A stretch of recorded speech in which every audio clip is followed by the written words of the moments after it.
tardes, voy a empezar presentándome. Soy Alejandro Ríos Conejero, contratado predoctoral de la Universidad Complutense en el área de Historia Medieval, y hoy voy a presentar la ponencia de esta tarde titulada No todo va a ser trabajar, el ocio y la fiesta en las ciudades medievales hispanas.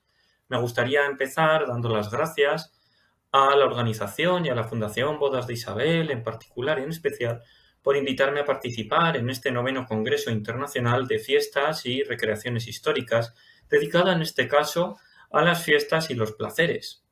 A lo largo de los siguientes minutos voy a tratar, como ya indica el título, el ocio y la fiesta en las ciudades bajomedievales hispanas.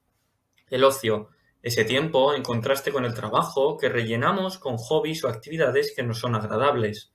Gracias a ellas nos relajamos o descargamos el exceso de energía, adquirimos dominio de y sobre todo nosotros mismos, nos preparamos para las actividades futuras o entramos en competencia con nuestros semejantes. Se podría pensar que es algo propio del hombre moderno, sin embargo, es algo inherente al ser humano en todas sus épocas y lugares.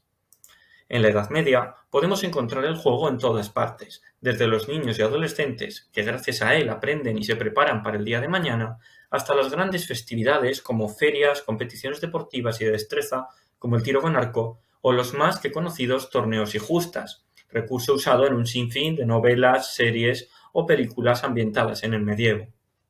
El estudio de este tiempo, dedicado a lo lúdico y a lo festivo, es de gran importancia, puesto que nos habla del día a día de una sociedad, pudiendo así llegar a entenderla mejor.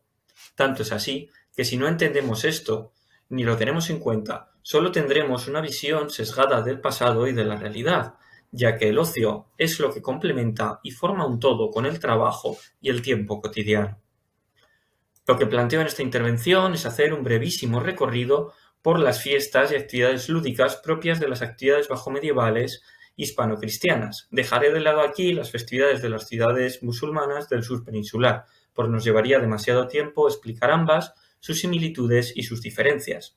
Asimismo, tanto por deferencia a la ciudad que acoge este congreso, o al menos lo acogería de no ser por las circunstancias derivadas de la COVID, como por mi propia trayectoria investigadora y personal, me centraré y comentaré más ejemplos específicos sobre Teruel a lo largo de la Edad Media. Empezaremos realizando lo que he dicho, ese breve estado de la cuestión, por llamarlo de alguna forma, ¿no? Las investigaciones que se han hecho previamente. El interés por las tradiciones antiguas y por el mundo festivo tiene su origen en el siglo XIX. Sin embargo, estos estudios no pasaban de ser meras recopilaciones y descripciones realizadas por lo que podríamos denominar folcloristas, al estilo de los hermanos Grimm en Alemania que pueden ver en pantalla. Sí, los de los cuentos, conocidos por ello, quienes se ocuparon de recorrer diversas zonas de Alemania recopilando el folclore de esos lugares, es decir, las costumbres de las diversas zonas, las costumbres, tradiciones y manifestaciones artísticas.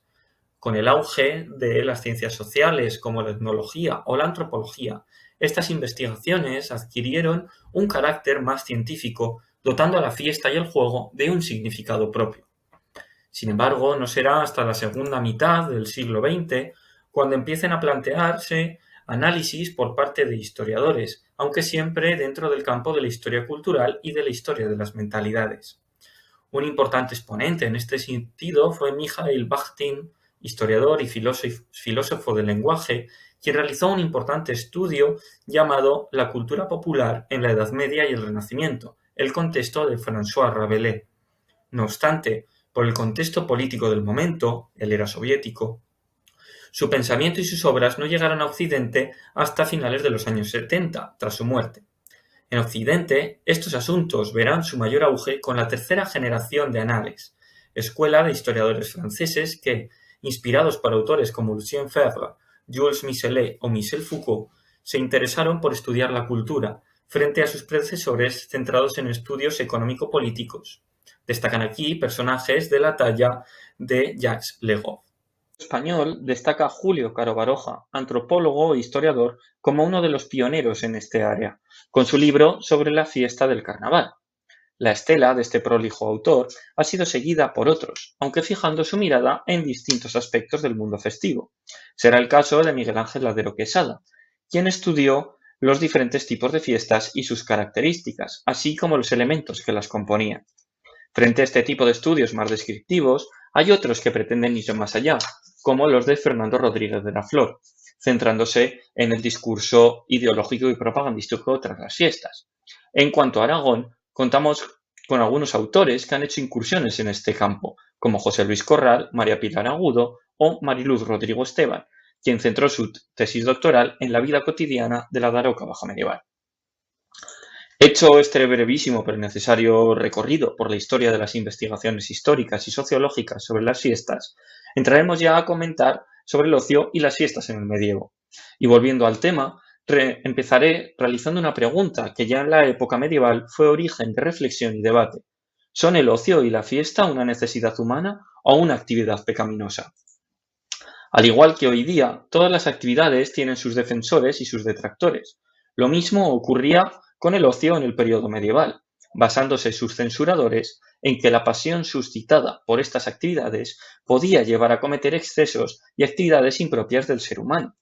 Asimismo, aportaban ejemplos de hombres santos que nunca habían gozado de juegos, como Santo Tobías, de quien se decía que nunca jugó ni había visto jugar. O el profeta Jeremías, pues en su libro bíblico, en el capítulo 15, versículo 17, indica que nunca me senté entre los que se divierten para gozarme con ellos. Por el contrario, otros autores afirmaban que practicadas en su justa medida tenían beneficios.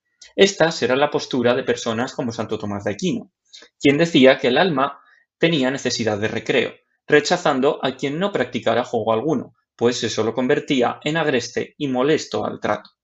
Sin embargo, Santo Tomás añadía que el esparcimiento se debe usar igual que la sal en la comida, con su justa medida, puesto que no divertirse jamás era malo, pero también lo era el exceso. Autores clásicos como Aristóteles o Cicerón, cuyos escritos habían recuperado en el periodo medieval, también defendían el ocio y el juego, ya que no es moralmente malo ni bueno per se, según ellos, por lo que será honesto o no, según las circunstancias que lo acompañen.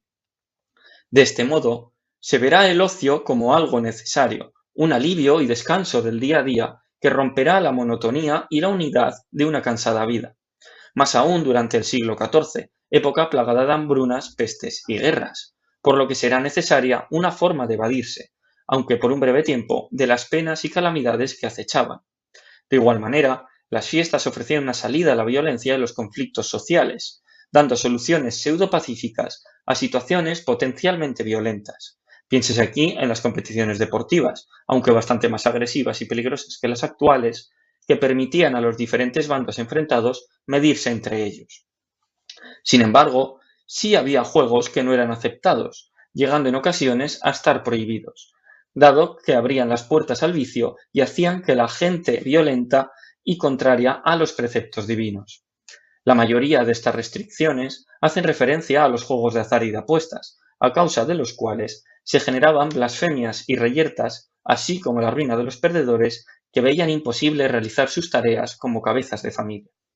Un ejemplo esclarecedor de estos hechos es la carta de promesa y obligación de Miguel Domínguez de Cedrillas, vecino de la Hoz de la Vieja, aldea de Teruel, firmada en 1388. En ella, el encausado afirmaba que por culpa del juego de dados profería grandes blasfemias et ofensas a meu Señor Jesús et otros males et daños a las personas que el dito juego continúan et veían. Por ello, se comprometía a no volver a jugar bajo pena de multa. Una de las leyes más conocidas contra los juegos de azar es la dictada por Alfonso X el Sabio, conocido como el ordenamiento de las tafurerías, por el cual intentaba encarrilar el funcionamiento de estos locales, casas de juego, que normalmente eran arrendados por la corona o por las villas y ciudades que disponían de este privilegio.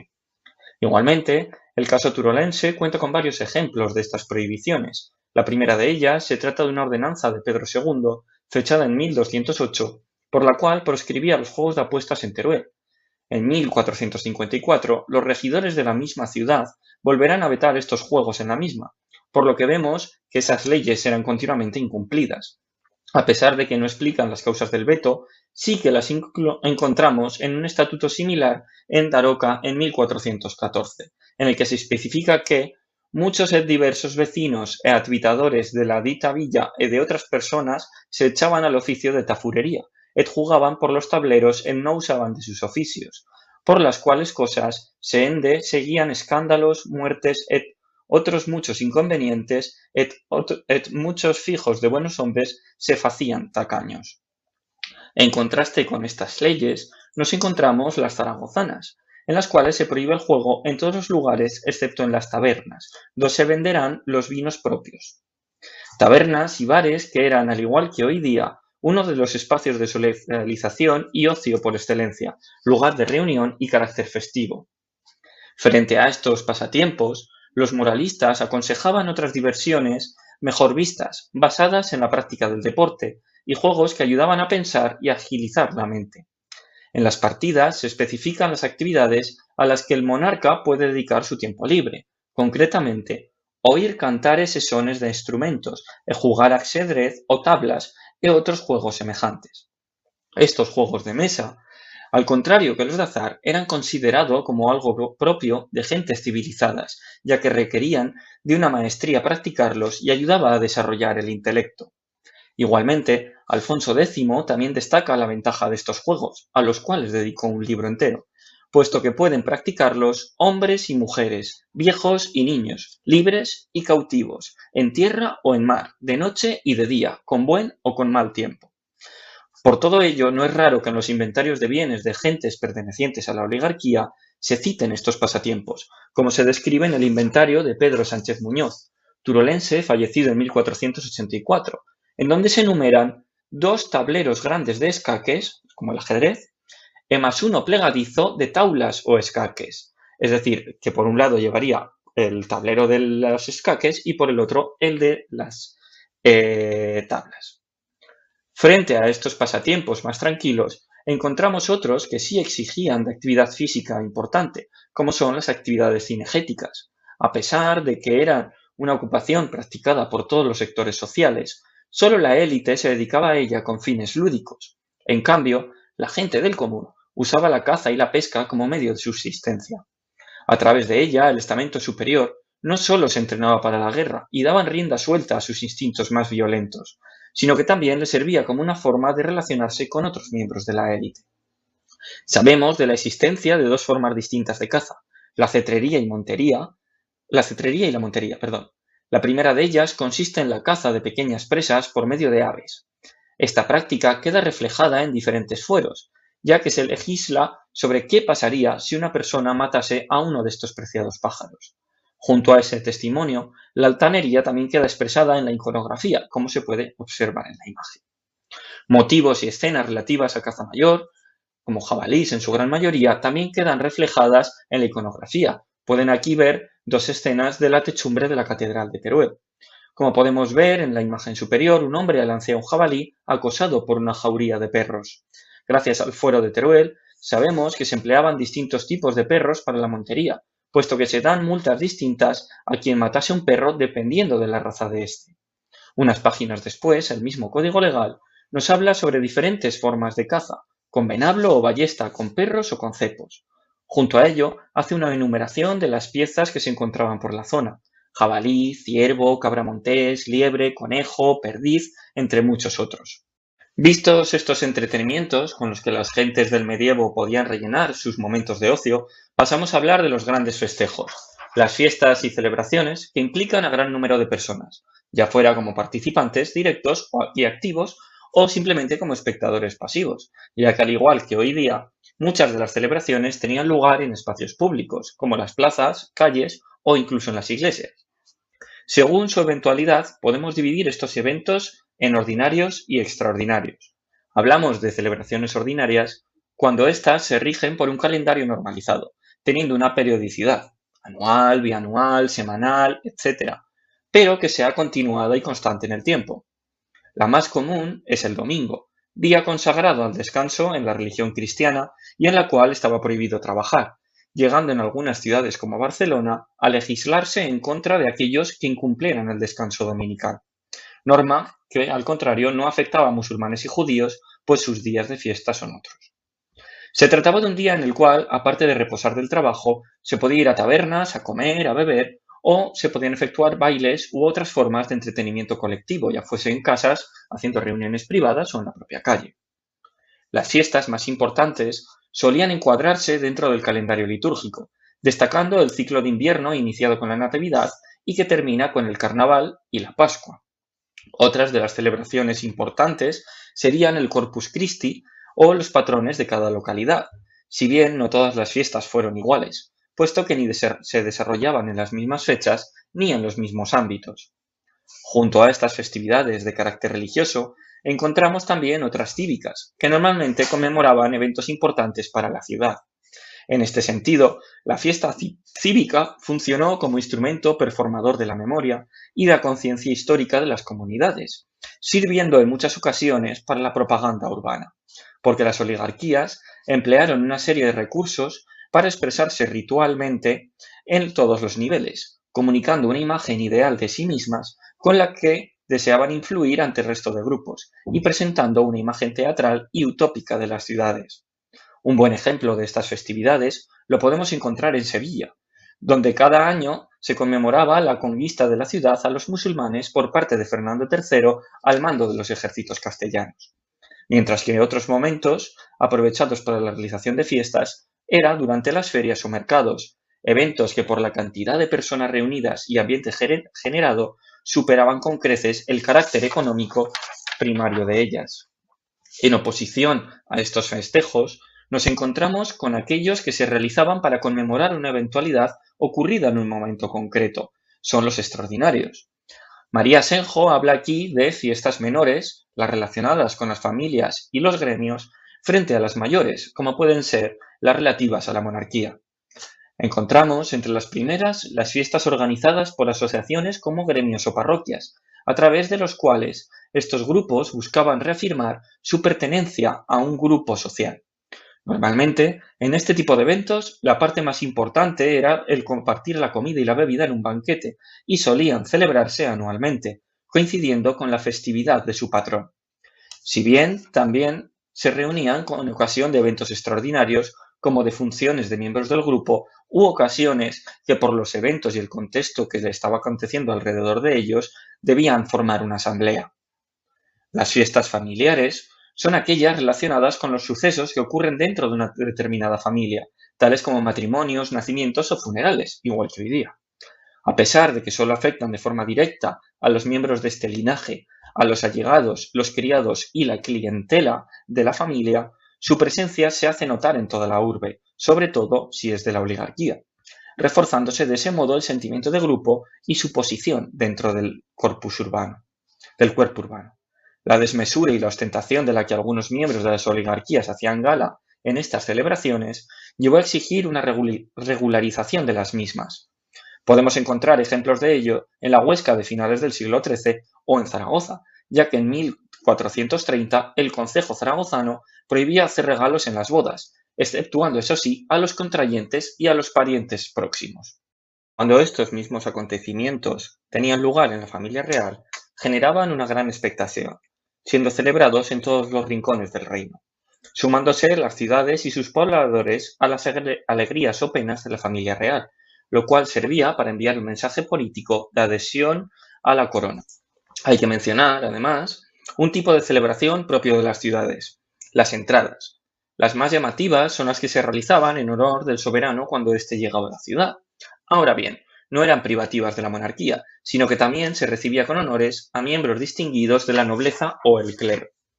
Dentro del marco escénico al que dieron lugar las entradas, las ciudades se conformaron como espacios teatrales. Generalmente, las comitivas de recibimiento participaban del espectáculo en las puertas principales de la muralla, donde esperaban al dignatario, cuya llegada era el origen de toda la parafernalia, ofreciendo una imagen idealizada de la ciudad y de sus gentes. Así, las visitas de personajes importantes impulsaron el adorno de puertas y las calles que recorrería el cortejo, incluyendo arquitecturas efímeras, como arcos del triunfo, como el que se puede observar en la imagen arriba. Si bien es una entrada de Carlos V, no hay, no conozco imágenes previas. Que servían tanto para decorar como para exponer un mensaje político impreso en las imágenes que en estas estructuras se representaban. En estas representaciones visuales, las ciudades desplegaban sus ideas políticas y recreaban una visión utópica que tenían de sí mismas. La ciudad real quedaba oculta tras este decorado teatral cada vez más complejo. Simultáneamente, la gran preocupación de las ciudades durante el tiempo que los monarcas pasasen en ellas era el poder asegurar la cantidad necesaria de suministros para asumir el aumento poblacional que conllevaban estas visitas. Tras estas celebraciones, había una minuciosa preparación, no dejando nada a la improvisación ni al azar, así como la gran teatralidad y el simbolismo implícito en la misma.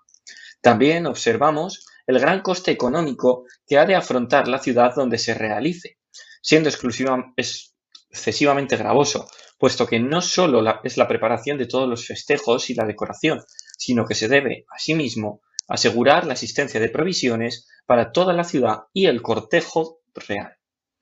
Otros de los festejos dignos de mención eran las alegrías por las victorias militares, fiestas realizadas con la finalidad de celebrar el haber salido victorioso de una empresa bélica. A grandes rasgos, estos eventos eran similares en todas las ciudades, habiendo volteos de campanas, pasacalles, teatros, limosnas para pobres, dádivas al mensajero que había traído la buena nueva y procesiones en acción de gracias. Además, se declaraban uno o varios días no laborables en los cuales incluso se podía llegar a prohibir estar de luto. La documentación turolense vuelve a hacerse eco de este hecho, describiéndose en la crónica de los jueces las celebradas en honor de Alfonso V y su victoria sobre Nápoles en 1443. Dice así: apresa avant a la fin del mes de junio del año sobredito, vino nueva cierta por letras del señor rey, como a 2 días del dito mes tomó la ciudad de Nápoles con gran victoria e gloriosamente. Et el domingo apresa 8 de julio, se ficieron en Teruel alegrías, bailes y correr de toros en la plaza, y el sábado antes grande y solemne procesión por la ciudad, dando gracias a Dios nuestro Señor por la victoria. Junto a estos festejos, fácilmente reconocibles desde nuestra visión actual, tenían lugar otros que actualmente podríamos considerar de macabros. Se trata de la aplicación de la justicia. Si bien muchos juicios se realizaban en lugares cerrados y no eran públicos, la aplicación de las penas se realizaba en una plaza pública, a donde acudían las gentes para visualizar el espectáculo. Esta violencia ejercida contra enemigos, extraños o malhechores causaba gran regocijo, pues se castigaba a quien había contravenido las normas del grupo o había atentado contra la propia sociedad, que era quien ejercía el castigo. Ceremonias cargadas de sentimiento básico de violencia, del cual era partícipe todos los congregados por medio de la desaprobación a los reos y de los insultos y las vejaciones. Todas estas actividades recreativas populares mantuvieron unos rasgos comunes: el gusto por el gasto, el consumo y las ostentaciones. Además, influyeron en el disciplinamiento de los habitantes de las urbes, ya que, como hemos comentado, las alegrías y diversiones honestas y saludables eran necesarias y recomendables como formas de sociabilidad que contribuían a fortalecer la paz, el orden y la cohesión. Según Edward Muir, la política ritualizada dentro de algunos festejos tendía a camuflar tensiones, representando una armonía superior a la que realmente existía. Esto mismo ocurría en los rituales cívicos, donde se reproducían las relaciones de poder. Allí se representaba el ideal utópico de una sociedad disonante, a la par que se recordaba al común la capacidad de coacción en caso de no someterse a quienes ostentaban el poder. En contraste con esta idea están las tesis de Juan Antonio Bonachía y otros, quienes mantienen que ese poder no solo se basa en la coacción, sino que debe existir un consentimiento por parte del común de los vecinos. Esto haría que las oligarquías gobernantes tuvieran que proyectar una buena imagen de su gobierno, y qué mejor herramienta propagandística que las celebraciones y fiestas. Lo que ambos autores tienen en común es la idea de que el lenguaje simbólico existente en todos los festejos y celebraciones, donde no solo se trata del panem et circensis latino como elemento de persuasión, sino que en ellas se proyecta la imagen de la sociedad ideal, así como el lugar que ocupa cada uno y lo que se espera de él. Los fastos más directamente politizados son los relacionados con la monarquía, momento en el cual se crea toda una máquina propagandística al servicio de la ciudad y su relación con la monarquía. En ellos no se deja nada a la improvisación, habiendo un protocolo fijo y una preparación previa, adecentándose la ciudad y preparándose para ello. El ejemplo más claro es el engalanamiento de calles y plazas, para lo cual se contrataba a carpinteros, pintores y otros menestrales, quienes se ocupaban de recubrir la ciudad de una escenografía específica para el evento y que enviara un mensaje sobre la urbe y sus gobernantes. Estas fiestas y celebraciones también eran aprovechadas por las élites para marcar distancias con el resto del pueblo. Estos momentos eran aprovechados para lucir sus armas, caballos, vestuario y todo aquello que les hiciera verse más ricos que al resto, mediante lo cual se pretendía dar un mensaje de superioridad socioeconómica y política. A pesar de las diferencias sociales existentes, no dejarán de ser muy marcadas, y eso que, pese a estos derroches desmedidos, se dieron leyes suntuarias, como ya hemos visto. En vista de que muchos de los juegos requerían caballos, como los bordos o distintas modalidades de toros, como veremos, siendo de esta forma privativa de las élites. Por otro lado, no debemos caer en presentismos a la hora de imaginar las fiestas medievales, puesto que la idiosincrasia de las ciudades medievales, profundamente religiosas, marcadas por lo sagrado y cargadas de temores e inseguridades, haría que estas gentes vivieran las fiestas de un modo distinto a como nosotros las comprendemos. Cobra aquí importancia la idea de la transgresión, esa válvula de escape que permitía romper la prohibición sin suprimirla, puesto que la transgresión organizada está íntimamente e intrínsecamente ligada a la prohibición. Se busca así superar lo prohibido sin suprimir la prohibición. Pensemos en las fiestas del carnaval, circunstancia que, tal y como indica María Senjo, puede ser muy difícil de entender desde nuestra óptica y cultura actual, donde las prohibiciones directas han sido sustituidas por lo no permitido. Sin embargo, es en esa sociedad nada permisiva y llena de prohibiciones donde radica el carácter restaurador de las fiestas que se conectaban con las esferas política, económica y servían para ubicar e instaurar un orden general en el ciclo de la vida. Las celebraciones citadas en el epígrafe anterior eran el marco, en realidad, en el que se desarrollaban gran cantidad de actividades lúdicas diferentes. No solían celebrarse solo una, sino que se daban cita varias durante la misma festividad, llenando la ciudad durante unos días de colorido y alegría, convirtiéndola en un hervidero de actividad. Veamos algunas de ellas. En primer lugar, son las celebraciones religiosas, la religiosidad. No es de extrañar, en un mundo donde la Iglesia tenía un gran poder, no podían este tipo de manifestaciones faltar, ya sea en forma de misas y sermones o de procesiones. Estas podían ser de acción de gracias, rogativas o conmemorativas, teniendo lugar tanto dentro de los propios templos como en el entramado urbano. Los cortejos procesionales serán el perfecto escaparate de la sociedad medieval, puesto que cada uno tiene un papel y un lugar asignado en él, al igual que en el ideal de la sociedad medieval, influyendo de este modelo en otros desfiles de tipo político o cívico. Simultáneamente a estas procesiones dentro de la urbe, se pueden documentar otras que se hacían a santuarios más o menos cercanos a la ciudad, con el fin de celebrar la festividad del santo bajo cuya advocación se encontraba el lugar, o con el fin de pedir y solicitar su intervención en momentos de crisis.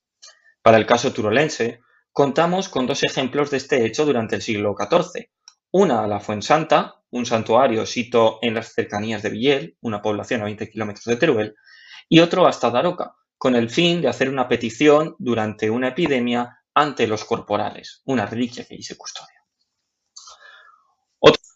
Otro de los elementos de toda fiesta era la música y el baile. Son y han sido unas de las expresiones festivas más comunes a lo largo de toda la historia, teniendo lugar en todo tipo de celebraciones. Tal y como indica Carmina García Herrero, los bailes eran un elemento muy importante, llegando algunos concejos a promover la celebración de bailes dominicales con la intención de entretener a los muchachos y mantenerlos alejados de otras actividades más peligrosas o pecaminosas.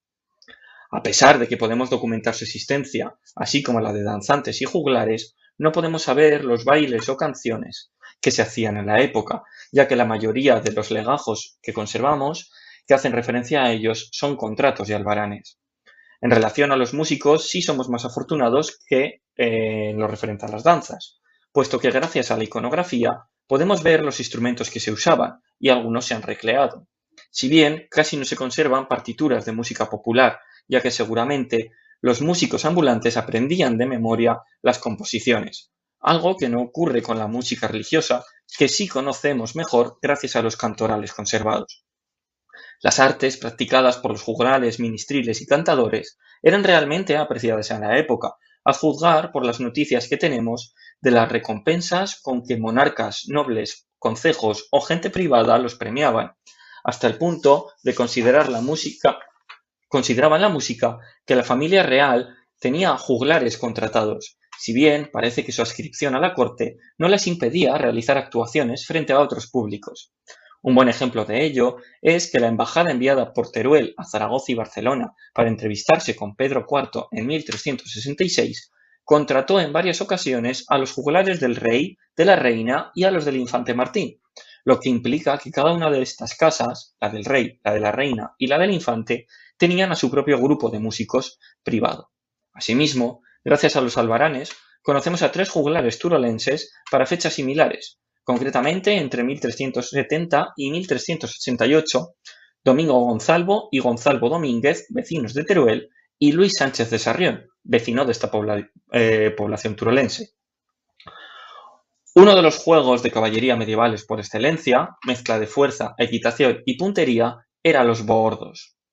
Este juego consistía en arrojar un arma arrojadiza, al estilo de un venablo hecho de caña, contra un castillete de madera, tablado, yendo al galope en un caballo. El juego recibe el nombre del arma arrojadiza, llamada boordo o bofordo, y que en algunos códigos legales, como el Vidal Mayor, se describe su factura. Se especifica que no puede llevar hierro y que debe portar cascabeles para advertir de su presencia y de la presencia del caballero a otros, a fin de así evitar daños. Se trata de una actividad privativa de los caballeros, puesto que es necesario un caballo y un equipo específico para poder participar. Ello no obsta, sin embargo, para que el resto de la población no disfrutara del mismo, animando a sus jugadores favoritos, festejando sus victorias y alabando sus habilidades o abucheando a sus contrincantes. La mayoría de las veces, el favorito venía dado por el bando y la red clientelar al cual se perteneciera, siendo este juego una expresión más de los conflictos que había. De este modo, este juego y otros similares se verán como soluciones creativas a los conflictos sociales latentes en los medios urbanos. Con todo, pese a las precauciones tomadas en relación con el equipamiento, este juego no estaba exento de peligro, incluso mortal, por lo que determinados códigos legales se ocuparon del tema. Por ejemplo, en el Fuero de Teruel encontramos referencias a este juego al eximir de cualquier pena al jugador que hubiese causado daño o muerte a otro por accidente. Ahora bien, esta cláusula únicamente se aplicaba siempre y cuando el juego se hubiera realizado en la zona destinada para ello y en las fechas apropiadas y anunciadas previamente en un pregón en la plaza. En contraposición a los juegos caballerescos están los propios de las gentes del común, como las competiciones de tiro. Viene aquí a la mente el episodio de Robin Hood ganando una competición de tiro con arco largo. No obstante, en la península ibérica de finales de la Edad Media eran mucho más comunes las competiciones de tiro con ballesta. Los torneos de puntería con la ballesta eran algo muy común en la corona aragonesa de los siglos XIV y XV, hasta el punto de haber cofradías dedicadas a ello en Valencia y Barcelona. Sabemos de su existencia en Teruel gracias a un documento de 1453 en el cual se ordena entregar 2 cabritillos como premio, uno al ganador de cada uno de las 2 modalidades de tiro con ballesta que había.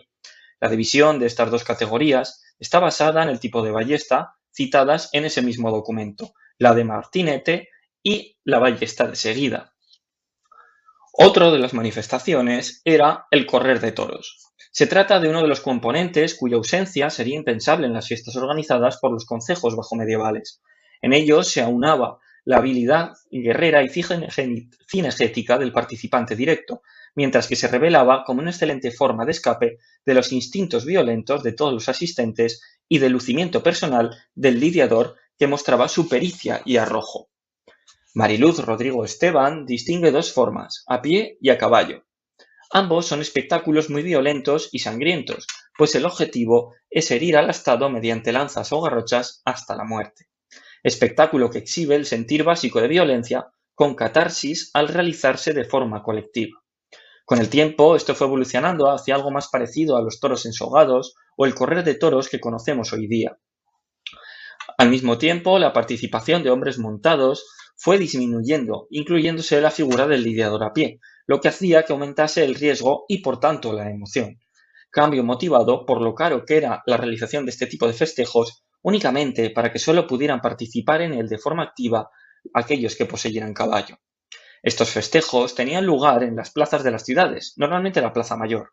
En el caso turolense está atestiguado que se realizaba en la actual Plaza del Torico, llamada la Plaza del Mercado, cerrándose la plaza por medio de barreras en el inicio de las calles que desembocaban a ella. Sabemos esto gracias a los capítulos de arriendo de las carnicerías de la ciudad, puesto que en una de las cláusulas de este contrato los arrendadores se obligaban a entregar 2 toros para correrlos por alegrar a la gent en la Plaza Mayor con barreras. El correr de toros dentro de la ciudad no estaba exento de daños, pudiendo el animal causar estragos en los edificios que se situaban en la plaza. En caso de que esto ocurriera, el concejo cubría los gastos que ocasionaran las reparaciones de los desperfectos. Afortunadamente, conservamos un testimonio privilegiado de este hecho, ya que el concejo de Teruel indemnizó a Felipe de Perpiñán por los daños que un toro, corrido en ocasión de la visita de Martín I, había hecho en las puertas de su casa. Por otro lado, como se desprende del texto del arriendo de las carnicerías, eran los carniceros quienes debían poner el astado para correr, algo común a otras ciudades hispanas como pasaba en Segovia, medida que generó no poca resistencia por parte de este colectivo hasta el punto de que esta costumbre fue sustituida por un pago en dinero. En ocasiones, el número de festejos superaba el de animales que los carniceros debían aportar obligatoriamente, por lo que el concejo o alguna persona corrían con los gastos de comprar más toros o novillos para correr. Los toros eran una interesante forma de propaganda en este sentido por parte de las élites o de aquellos grupos que podían costear a los astados de su propio peculio. Otro de los actos que no podía faltar en ninguna fiesta, fuera grande o pequeña, popular o privada, era el comer y el beber. Comer en grupo es una manifestación ritual antiquísima que aúna una necesidad fisiológica y un acto social, tratándose de un instrumento de consolidación del grupo y de estrechamiento de vínculos y refuerzo de solidaridades interpersonales e intergrupales. Tanto es así que el filósofo Francesc d'Eiximenis, nacido en Gerona en el siglo XIV, abogaba por la participación conjunta de las élites urbanas en convites en aras de conseguir la paz social. Por otro lado, los banquetes servían como elemento de afirmación social de quien los hubiese costeado, puesto que servían como medio de ostentación propio de la cultura de derroche propiciatorio que contrastaba con la cultura del hambre propia del periodo medieval acosado por carestías periódicas. Al mismo tiempo que servían como acción caritativa al dar alimento a los necesitados, lo cual se traducía en elementos de prestigio y reconocimiento social. En el caso de los banquetes privados, el ámbito familiar se abre a un grupo mayor, trascendiendo el grupo de parentesco, mostrando comportamientos voluntarios de generosidad que refuerzan los lazos de amistad, al mismo tiempo que servían para reafirmar el sistema diferente de relaciones imperante en la sociedad medieval. Compartir comida era un signo de integración en un colectivo rígidamente jerarquizado, donde reinaban unas reglas y donde imperaba la complejidad de comportamiento de los comensales, lo que contrasta en grado superlativo con la simpleza de estereotipos sobre la comida medieval que tenemos en la actualidad y que se han transmitido a través sobre todo de los tópicos en películas y series. Para finalizar mi disertación, me gustaría destacar las ideas principales que han vertebrado esta intervención. La primera de ellas es la noción existente en el medievo de la necesidad de un tiempo para el esparcimiento y la diversión, siempre que ésta no traspasase unos límites y llevase al orden, motivo por el cual se legisló prohibiendo unos juegos y limitando otros. Aun con todo, vemos que muchos de estos festejos eran violentos y sangrientos, sirviendo como válvula de escape de la violencia siempre latente en la sociedad medieval. Algo no muy distinto de como ocurre hoy día, pues si recuerdan, en 2015 los hooligans holandeses destrozaron la fuente de la Barcaccia de Bernini en Roma tras una competición de fútbol.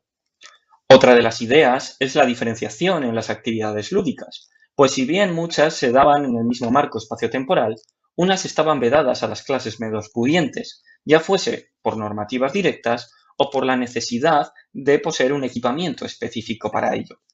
De este modo, la mayoría de los vecinos se convertían en meros espectadores de los miembros de la élite que participaban activamente en estos fastos, luciendo su habilidad y superioridad. Sabiendo esto, las oligarquías aprovecharon estas ocasiones para hacer propaganda de su elevada posición y de su linaje o bando. Por consiguiente, se desprende la importancia de estudiar estos festejos para comprender la mentalidad de las oligarquías, pero así como sus estrategias de poder y las formas que estos tenían de relacionarse con sus convecinos, pero también para entender la cultura popular y cómo se comportaba el común de los vecinos tanto ante estos festejos de la élite como los suyos propios. Muchas gracias por su atención.